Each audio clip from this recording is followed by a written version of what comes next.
Gicumbi ubu ubwirinzi buhari kwa muganga mu baturage bahagana bwo ubwifashe gute?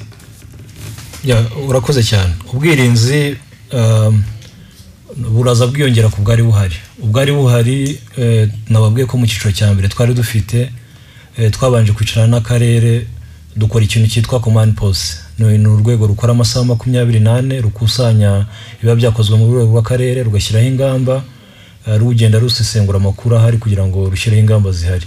Icyambere twarebye twabonye yuko hari ahantu afite ibyago. Ahantu afite ibyago hambere twabonye ni nkambi ya Gihembe, akabiri ni mu bitaro bya Byumba kubera ko utatse wese araza, ubwo bivuge ko no mu bigo nderabuzima naho abajyana mu buzima bahurira n'abantu hari ahantu hafite ibyago. Ni muri iyi minsi ariho twakusanyaga n'imibare, ni bandi bagize ikimenyetso cy'umuriro, ni bandi bagize ibimenyetso bya coronavirus kugira ngo imibare tuyisesengure dufate ibyemezo. Ariko ibyo ni byo ku rwego rwa mbere. Urwego rwa kabiri icyo kiba gihari ni ukuvuga ngo wabonye abanduye, ntabwo ari n'umuntu umwe, ibyo nibyo nanavuga, barenze n'umuntu umwe mu karere ka Gicumbi.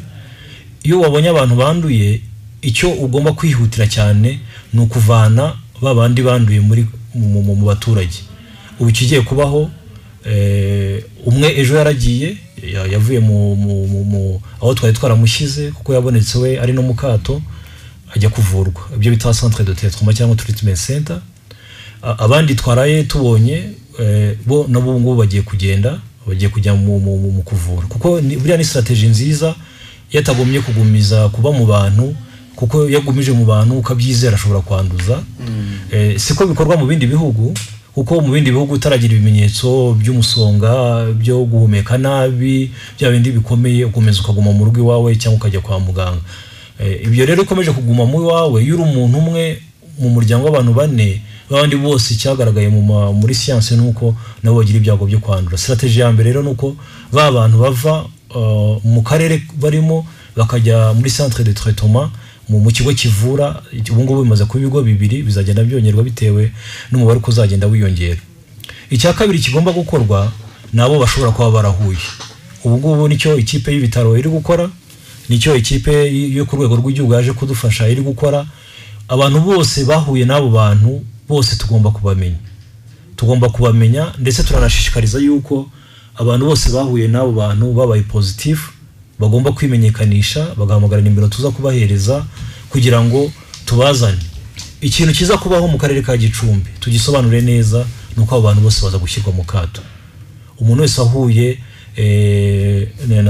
n'abo bantu bose babaye positive araza gushyirwa mu kato.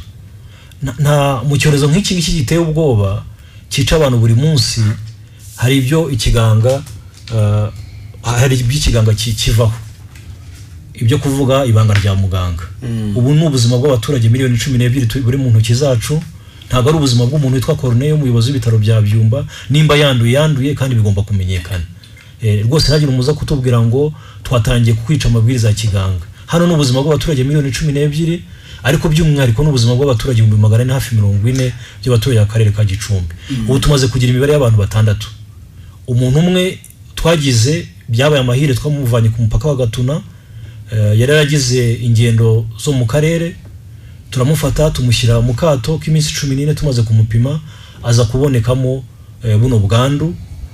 Abantu bahuye nabo ni bake cyane, abo twafashe n'abamutekeraga kuko twatekaga twamupakira ibiryo muri byo bita boîte en aluminium twamezaga, n'abandi bose dufite mu kato nuko tubigira.